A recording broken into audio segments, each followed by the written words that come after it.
नमस्कार दोस्तों, तो आप सभी का स्वागत है रमाश्री गुरुकुलम पे। आज के वीडियो में हम लोग प्रश्न के माध्यम से, ठीक है, उस टॉपिक से रिलेटेड जितना क्वेश्चन बन सकता है हम वो सारा डिस्कस करेंगे। ठीक है, बस आप लोग को अच्छे से लाइक करना है, सब्सक्राइब करना है और अपने दोस्तों में भी शेयर करना है। ठीक है, अगर आप लोग को अच्छा लगता है तो अच्छे से लाइक कीजिए। ठीक है, और ये 15 मिनट का शो है। कहने का मतलब हो गया कि 15 मिनट में ज़्यादा बड़ा हम वीडियो नहीं बनाएंगे। 15 मिनट में आप लोग को जितना कंटेंट चाहिए उतना देने का हम प्रयास करेंगे। ठीक है, जैसे पहला प्रश्न है कि भारत का राष्ट्रीय पुस्तकालय कब बना। आप लोग बोर्ड पे प्रश्न देख रहे होंगे कि भारत का राष्ट्रीय पुस्तकालय कब बना है। ठीक है, तो ये पहला प्रश्न है हम लोग का। और इसी टॉपिक से, जैसे नेशनल लाइब्रेरी है, राष्ट्रीय पुस्तकालय है, नेशनल लाइब्रेरी से और जितना प्रश्न बन सकता है जो आपको एग्जाम में देखने को भी मिलेगा, ठीक है, इतना हम आपको डिस्कस कर देंगे इस टॉपिक से कि आपका एक भी प्रश्न नहीं छूटने वाला है। अगर इस टॉपिक से अगर कोई भी प्रश्न आ गया तो इस वीडियो को देखने के बाद आपका एक भी प्रश्न नहीं छूटेगा एग्जाम में। ठीक है, इतना आप लोग विश्वास कर सकते हैं। ठीक है, तो चलिए हम लोग शुरू करते हैं कि भारत का राष्ट्रीय पुस्तकालय कब बना। ऑप्शन है 1836, 1948, 1903, 1891। आप लोग कमेंट करके बताइए कि क्या होगा इसका आंसर। भारत का नेशनल लाइब्रेरी कब अस्तित्व में आया, तो इसका आंसर हो जाएगा ऑप्शन बी। ठीक है, 1948 ईस्वी में। तो चलिए, इसका सही आंसर है 1948। अब इसका इतिहास हम लोग देख लेते हैं कि नेशनल लाइब्रेरी जो बना, भारत जो अपना नेशनल लाइब्रेरी घोषित किया आज़ादी के बाद, तो उसके पीछे क्या है इसका इतिहास, कैसे कैसे इसका डेवलपमेंट हुआ है और किस तरह से ये नेशनल लाइब्रेरी बना है, तो वो हम लोग देख लेते हैं। ठीक है, देखिए, राष्ट्रीय पुस्तकालय बनने से पहले जो नेशनल लाइब्रेरी है, नेशनल लाइब्रेरी जो बना वो कलकत्ता पब्लिक लाइब्रेरी के रूप में बना था। ठीक है, वही कलकत्ता पब्लिक लाइब्रेरी बाद में उसका क्या क्या इतिहास है, कैसे कैसे बना है, तो उसको हम लोग आज देखेंगे। तो सबसे पहले नेशनल लाइब्रेरी जो है वो 1836 ईस्वी में, ये जो पहला ऑप्शन देख रहे हैं आप, ये 1836 ईस्वी में कलकत्ता पब्लिक लाइब्रेरी के रूप में बनता है। कलकत्ता पब्लिक लाइब्रेरी, ठीक है, कलकत्ता पब्लिक लाइब्रेरी के रूप में 1836 ईस्वी में बनता है। 21 मार्च, ठीक है, 21 मार्च 1836 के को कलकत्ता पब्लिक लाइब्रेरी बनता है। ठीक है, इसका विधिवत रूप से स्थापना, अनौपचारिक रूप से स्थापना कब होता है, 1835 में। ठीक है, कलकत्ता पब्लिक लाइब्रेरी का अनौपचारिक रूप से स्थापना होता है 1835 ईस्वी में। एक सिविल सर्जन थे, सिविल सर्जन F.P. स्ट्रॉन्ग। ठीक है, एक सिविल सर्जन F.P. स्ट्रॉन्ग थे, इसी के घर पे हुआ था। ये भी क्वेश्चन आप लोग को पूछ सकता है कि कलकत्ता पब्लिक लाइब्रेरी का अनौपचारिक रूप से स्थापना जो हुआ था वो किसके घर पे हुआ था, कहाँ हुआ था, ये भी क्वेश्चन पूछेगा। तो आप लोग को बोलना है कि सिविल सर्जन F.P. स्ट्रॉन्ग के घर पे हुआ था। ठीक है, अगर ऐसा क्वेश्चन अगर आप लोग को मिले तो यही बोलना है कि कलकत्ता पब्लिक लाइब्रेरी का जो स्थापना हुआ था वो एक सिविल सर्जन थे F.P. स्ट्रॉन्ग, उसी के घर पे हुआ था 1835 ईस्वी में। लेकिन विधिवत रूप से 21 मार्च 1836 को कलकत्ता पब्लिक लाइब्रेरी का स्थापना कहाँ होता है, फोर्ट विलियम कॉलेज में होता है। आप लोग समझ गए इतना। चलिए, अब है कि कलकत्ता पब्लिक लाइब्रेरी का स्थापना हो गया, तो इसका पहला लाइब्रेरियन कौन था, फर्स्ट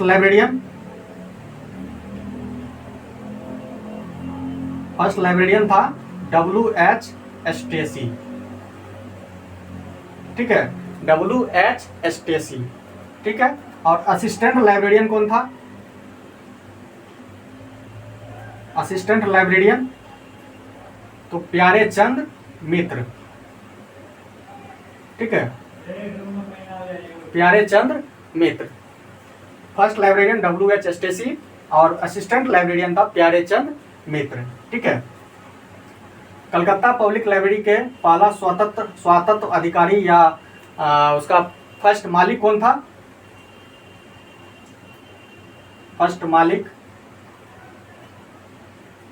या इसको बोल दीजिए स्वायत्त अधिकारी,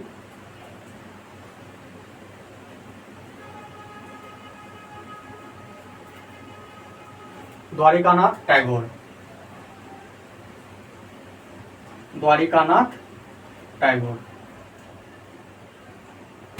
ठीक है, तो इतना आप लोग समझ गए कि 1835 में सिविल सर्जन के घर पे इसका अनौपचारिक रूप से स्थापना होता है, FP स्ट्रॉन्ग के घर पे। ठीक है, लेकिन विधिवत रूप से सही ढंग से 21 मार्च 1836 ईस्वी से ये चालू होता है कलकत्ता पब्लिक लाइब्रेरी, 21 मार्च 1836 को फोर्ट विलियम कॉलेज में। ठीक है, इसका फर्स्ट लाइब्रेरियन था WH स्टेसी और असिस्टेंट लाइब्रेरियन था प्यारे चंद मित्र, और फर्स्ट मालिक अगर पूछेगा या स्वतंत्र अधिकारी पूछेगा तो द्वारिकानाथ टैगोर।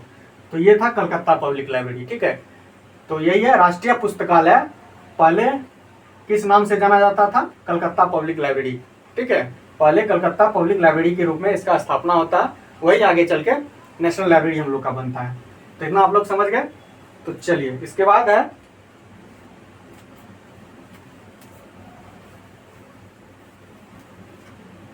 इसके बाद है 1891 में, 1891 में इंपीरियल लाइब्रेरी का स्थापना होता है। इंपीरियल 1891 इंपीरियल लाइब्रेरी का स्थापना किसके द्वारा होता है? लॉर्ड कर्जन के द्वारा, लॉर्ड कर्जन। ठीक है, इसके द्वारा इसका स्थापना होता है। किस लिए होता है? कि सरकारी दस्तावेज को अच्छे से रखने के लिए, उसका संग्रह करने के लिए। ठीक है, लॉर्ड कर्जन के प्रयास से इंपीरियल लाइब्रेरी का स्थापना 1891 ईस्वी में होता है। ठीक है, फिर 1902 ईस्वी में एक एक्ट आता है, imperial library act, imperial library act. और इसी इंपीरियल लाइब्रेरी एक्ट के तहत क्या होता है कि कलकत्ता पब्लिक लाइब्रेरी जो हम लोग पढ़े हैं 1836 ईस्वी में जिसका स्थापना हुआ है, इसी एक्ट के तहत इसी इंपीरियल लाइब्रेरी में क्या करता है? मिला देता है कलकत्ता पब्लिक लाइब्रेरी को, पब्लिक लाइब्रेरी।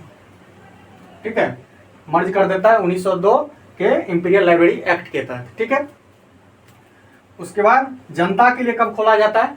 जनता के लिए 1903 में। ठीक है, 1903 में। कब? 30 जनवरी 1903 को। ठीक है, ये जनता के लिए खोला जाता है इंपीरियल पब्लिक लाइब्रेरी। ठीक है, 1903 ईस्वी में, 30 जनवरी 1903 ईस्वी को जनता के लिए इंपीरियल पब्लिक लाइब्रेरी को जनता के लिए खोला जाता है। कहाँ? तो मेटकॉफ हॉल में। कहाँ पे? Metcalfe hall.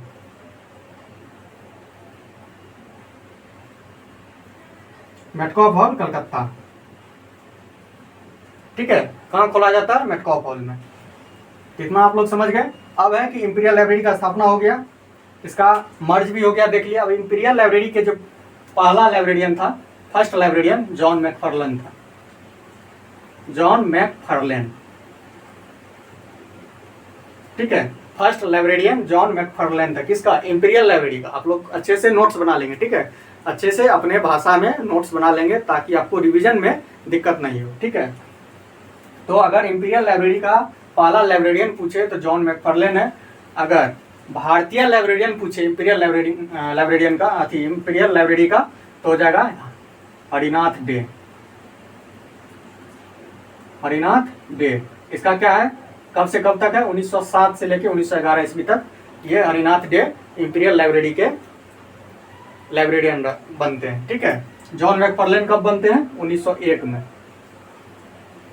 ठीक है, अगर पहला भारतीय पूछेगा तो हरिनाथ डे, अगर पहला लाइब्रेरियन पूछेगा इंपीरियल लाइब्रेरी का तो जॉन मैकफार्लेन हो जाएगा। ठीक है, और अंतिम लाइब्रेरियन कौन था? KM असादुल्ला। KM असादुल्ला 1930 ईस्वी से 47 तक। ठीक है, 1930 से लेके 47 तक KM असादुल्ला बनते हैं। इतना आप लोग समझ गए कि इंपीरियल लाइब्रेरी के पहला लाइब्रेरियन जॉन मैकफार्लेन, पहला भारतीय लाइब्रेरियन हरिनाथ डे 1907 से लेकर 1911, और अंतिम लाइब्रेरियन KM असादुल्ला जो 1930 ईस्वी से 1947 ईस्वी तक बनता है। ठीक है, इतना आप लोग समझ गए। चलिए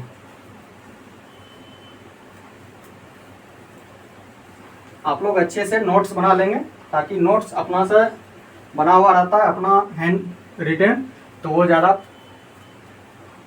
फायदेमंद रहता है। ठीक है, चलिए अब आज़ादी के बाद जब आज़ाद होता है भारत तो अपना नेशनल लाइब्रेरी घोषित करता है किसको, इसी इंपीरियल लाइब्रेरी। ठीक है, 1948 में national library.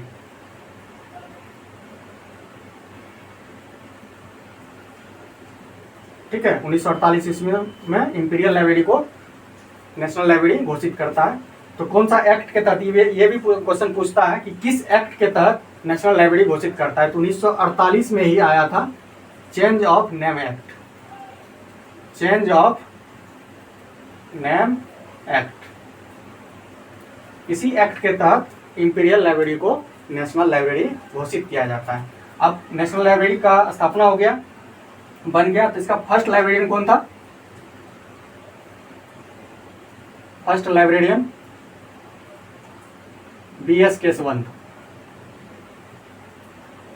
B.S. Keshwant, first librarian B.S. Keshwant 1947 से लेके 1962 तक ये फर्स्ट लाइब्रेरियन के तौर पे कार्य करते हैं नेशनल लाइब्रेरी में। ठीक है, तो चलिए आगे। 1948 में नेशनल लाइब्रेरी घोषित हो जाता है और फर्स्ट लाइब्रेरियन के तौर पे कार्य करता है B.S. केशवंत। ठीक है, उसका कार्यकाल है 1947 से के 1962। ठीक है, और 1948 में चेंज ऑफ नेम एक्ट के तहत नेशनल लाइब्रेरी का क्या होता है, स्थापना होता है।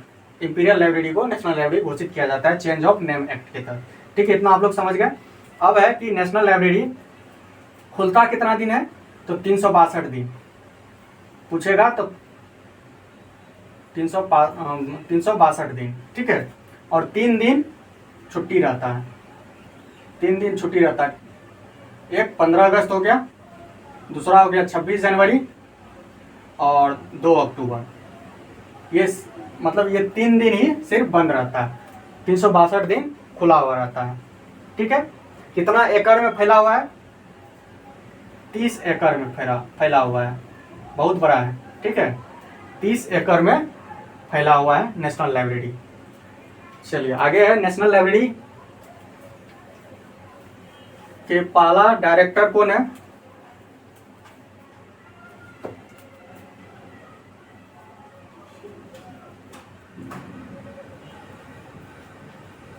नेशनल लाइब्रेरी के फर्स्ट डायरेक्टर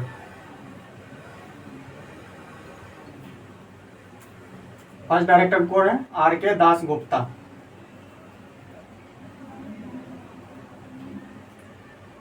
ठीक है, फर्स्ट डायरेक्टर जनरल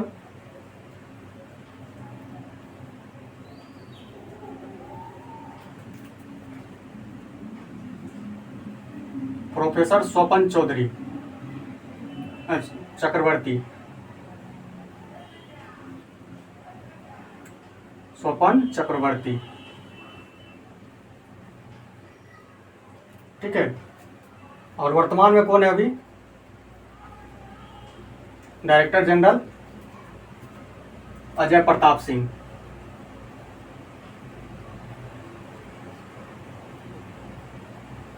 ठीक है, national library first director R.K. Das Gupta, first director general स्वपन चक्रवर्ती, वर्तमान डायरेक्टर जनरल अजय प्रताप सिंह। ठीक है, इतना आप लोग समझ गए। अब है कि नेशनल लाइब्रेरी जनता के लिए कब खोला गया था? 1948 में तो घोषित हो जाता है, लेकिन जनता के लिए कब खोला गया और किसके द्वारा उद्घाटन किया गया? तो जनता के लिए 1 फरवरी 1953 जनता के लिए खोला गया।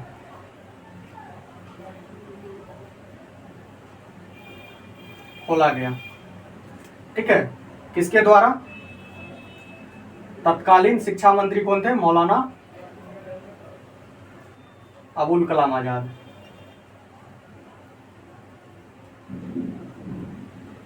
ठीक है, उस समय के तत्कालीन शिक्षा मंत्री अबुल कलाम आजाद, उसी के द्वारा उद्घाटन किया गया और 1 फरवरी 1953 को जनता के लिए खोला गया। कहाँ खोला गया था, किस भवन में था? तो बेल्वेडियर हाउस, बेल्वेडियर भवन में। ठीक है, बेल्वेडियर भवन जहाँ पर ब्रिटिश गवर्नर जनरल सब रहा करते थे, उसी में नेशनल लाइब्रेरी को शिफ्ट किया गया है। ठीक है, और उसी बेल्वेडियर भवन में 1 फरवरी 1953 को जनता के लिए खोला गया। तत्कालीन शिक्षा मंत्री मौलाना अबुल कलाम आज़ाद और उस समय के प्रधानमंत्री जवाहरलाल नेहरू। ठीक है, इतना आप लोग समझ गए। अब है कि national library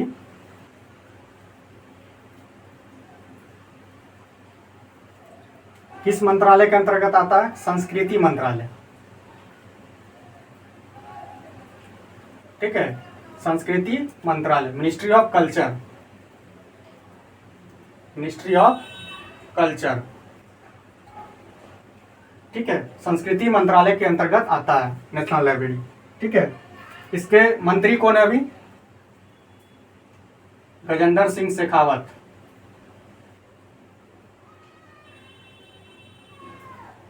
Gajendra Singh Shekhawat ministry of culture के अंतर्गत आता है नेशनल लाइब्रेरी, और मंत्री अभी वर्तमान में गजेंद्र सिंह शेखावत। ठीक है, अब नेशनल लाइब्रेरी जो है इसमें कितना किताबें हैं? 26 लाख प्लस, 26 लाख प्लस। इसमें से करीब 11 लाख प्लस किताब जो है बुक किसके तहत आया था, प्राप्त हुआ था? तो dB act, delivery of books act 1954। ठीक है, लगभग में 50% किताब जो आया था डिलीवरी ऑफ बुक्स एक्ट 1954 में आया था। डिलीवरी ऑफ बुक्स एक्ट 1954, इसी के द्वारा लगभग 50% बुक नेशनल लाइब्रेरी को प्राप्त हुआ था। अब डिलीवरी ऑफ बुक्स एक्ट क्या है? डिलीवरी ऑफ बुक्स एक्ट का मतलब हुआ कि इसके तहत भारत में कोई भी किताब अगर पब्लिश होता है, कोई प्रकाशन अगर किताब पब्लिश करती है, तो उसका एक कॉपी नेशनल लाइब्रेरी को भेजना पड़ेगा 30 दिन के अंदर में। ठीक है, नहीं तो जुर्माना 50 रुपया है। ठीक है, तो इसी एक्ट के तहत किताब को भेजा जाता है। उसमें भी विभिन्न 4 लाइब्रेरी को किया गया। इसमें 4 लाइब्रेरी, उसमें से 4 लाइब्रेरी में से एक लाइब्रेरी है नेशनल लाइब्रेरी ऑफ इंडिया। ठीक है, डिलीवरी ऑफ बुक्स एक्ट 1954, इसको संशोधन करके 1956 में क्या किया? इसमें बुक तो था ही पहले से, इसमें न्यूज़पेपर भी जोड़ दिया, न्यूज़पेपर। ठीक है, जर्नल सब हो गया। 1956 में संशोधन करके delivery of books and newspaper acts बना दिया गया 1956 में। इसके तहत न्यूज़पेपर को भी भेजना अनिवार्य कर दिया गया। ठीक है, इतना आप लोग समझ गए। इसके बाद 4 लाइब्रेरी जो डीबी एक्ट के तहत घोषित किया गया कि 4 लाइब्रेरी को भेजना पड़ेगा। किसी भी अगर कोई भी किताब अगर पब्लिश होता है तो उसका 4 कॉपी 4 पुस्तकालय लाइब्रेरी को भेजना पड़ेगा। उसमें से एक नेशनल लाइब्रेरी है, दूसरा हो जाएगा कोनेमेरा पब्लिक लाइब्रेरी जो चेन्नई में है, तीसरा हो जाएगा एशियाटिक सोसाइटी जो मुंबई में है, और चौथा हो जाएगा दिल्ली पब्लिक लाइब्रेरी। ठीक है, ये 4 इसको डिपोजिटरी लाइब्रेरी भी कहा जाता है। ठीक है, इसको डिपोजिटरी लाइब्रेरी कहा जाता है। नेशनल लाइब्रेरी को डिपोजिटरी लाइब्रेरी भी कहा जाता है। ठीक है, डिपोजिटरी लाइब्रेरी कितना है? 4 है, जिसमें से पहला हो गया नेशनल लाइब्रेरी, दूसरा हो गया कोनेमेरा पब्लिक लाइब्रेरी। ठीक है, और तीसरा हो जाएगा एशियाटिक सोसाइटी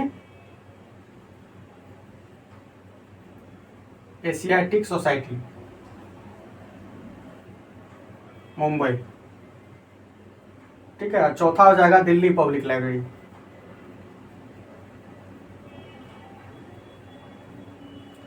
नेशनल लाइब्रेरी का कब स्थापना होता है? 1948 में, कोनेमेरा का 1896 में, एशियाटिक सोसाइटी मुंबई का 1804 में, और दिल्ली पब्लिक लाइब्रेरी का 1951 में।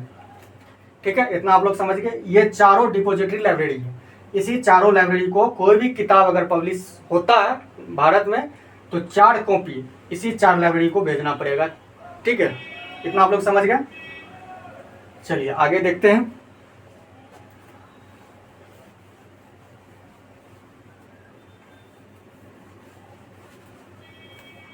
अब है नेशनल लाइब्रेरी में क्लासिफिकेशन के लिए क्वेश्चन पूछेगा कि क्लासिफिकेशन के लिए किसका प्रयोग होता है? तो डीडीसी का, डीडीसी के 23rd एडिशन का। ठीक है। और कैटालॉगिंग के लिए AACR, ठीक, AACR2 का, ठीक है। कैटालॉगिंग के लिए AACR2 का प्रयोग होता है और क्लासिफिकेशन के लिए DDC का 23वां संस्करण का, ठीक है। एक और क्वेश्चन पूछेगा, press and registration act, registration books act कब आया था? 1867, ठीक है। तो इस तरह से हम लोग का नेशनल लाइब्रेरी का जो भी फैक्ट बन सकता था वो सारा चीज हम बता दिए हैं। Press and registration books act 1867 ईस्वी में आया। डिजिटल लाइब्रेरी कौन है? National digital library. भारत का सबसे बड़ा डिजिटल लाइब्रेरी कौन है? NDL, national digital library. कब इसका लॉन्च हुआ? 2016 में। अब काम कब से शुरू किया? 2018 से, ठीक है। NDL सबसे बड़ा डिजिटल लाइब्रेरी है, ठीक है, नेशनल डिजिटल लाइब्रेरी, ठीक है। 2016 में लॉन्च होता है, 2018 में विधिवत रूप से काम करता है, ठीक है। और ये नेशनल लाइब्रेरी जो है भारत का सबसे बड़ा पब्लिक लाइब्रेरी है। अगर क्वेश्चन पूछेगा कि भारत का सबसे बड़ा पब्लिक लाइब्रेरी कौन है, तो नेशनल लाइब्रेरी है, ठीक है। अब एक और क्वेश्चन पूछता है कि राष्ट्रीय पुस्तकालय कब बना? तो 1948 में। National library of India, India शब्द कब जुड़ा?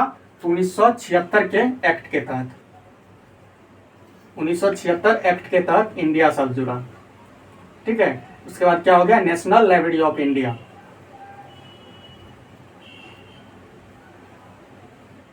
ठीक है। इस तरह से ये सारा जो इम्पोर्टेंट हो सकता था हम सारा डिस्कस कर चुके हैं, ठीक है।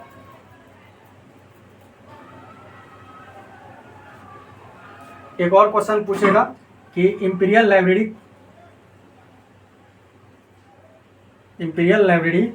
काउंसिल के अध्यक्ष कौन थे? आशुतोष मुखर्जी, ठीक है। इंपीरियल लाइब्रेरी काउंसिल के अध्यक्ष आशुतोष मुखर्जी, ठीक है। तो इस तरह से जितना हो सकता था फैक्ट हम सारा डिस्कस कर चुके हैं। एक बार रिवीजन कर लेते हैं कि नेशनल लाइब्रेरी ऑफ इंडिया का स्थापना 1948 ईस्वी में होता है। उसका पहले का इतिहास जो कलकत्ता पब्लिक लाइब्रेरी के रूप में होता है, ठीक है। नेशनल लाइब्रेरी घोषित होता है 1948 में, लेकिन कलकत्ता पब्लिक लाइब्रेरी के रूप में इसका स्थापना 1836 ईस्वी में होता है। फिर 1891 में इंपीरियल लाइब्रेरी का स्थापना होता है और 1902 ईस्वी में एक्ट के तहत, इंपीरियल लाइब्रेरी एक्ट के तहत कलकत्ता पब्लिक लाइब्रेरी का उसमें क्या होता है? विलय हो जाता है और इंपीरियल पब्लिक लाइब्रेरी के नाम से जाना जाता है। 1903 ईस्वी में 30 जनवरी 1903 ईस्वी को इंपीरियल पब्लिक लाइब्रेरी को जनता के लिए खोला जाता है मेटकॉफ हॉल कलकत्ता में, ठीक है। इसके बाद 1948 ईस्वी में इंपीरियल पब्लिक लाइब्रेरी का क्या होता है? इसको नेशनल लाइब्रेरी घोषित कर देता है आज़ादी के बाद, ठीक है। नेशनल लाइब्रेरी को कब जनता के लिए खोला जाता है? तो 1 फरवरी 1953 को किसके द्वारा? मौलाना अबुल कलाम आज़ाद के द्वारा, ठीक है। कहाँ? बेल्वेडियर भवन जहाँ ब्रिटिश गवर्नर लोग रहा करते थे, उसी भवन में नेशनल लाइब्रेरी को शिफ्ट किया जाता है और उसी भवन में इसका क्या होता है? उद्घाटन होता है और जनता के लिए खोला जाता है, ठीक है। इसमें DDC का 23rd एडिशन का प्रयोग होता है। क्लासिफिकेशन के लिए, कैटालॉगिंग के लिए AACR2 का प्रयोग होता है, ठीक है। कितना एकड़ में फैला हुआ है? 30 एकड़ में फैला हुआ है। और कितना बुक है इसमें? 26 लाख प्लस बुक अवेलेबल है अभी, और इसमें से 12 लाख लगभग DB एक्ट के तहत प्राप्त होता है, ठीक है। और 1976 एक्ट के तहत इसमें इंडिया शब्द जोड़ा जाता है। National library of India 1976 act के तहत बनता है, ठीक है।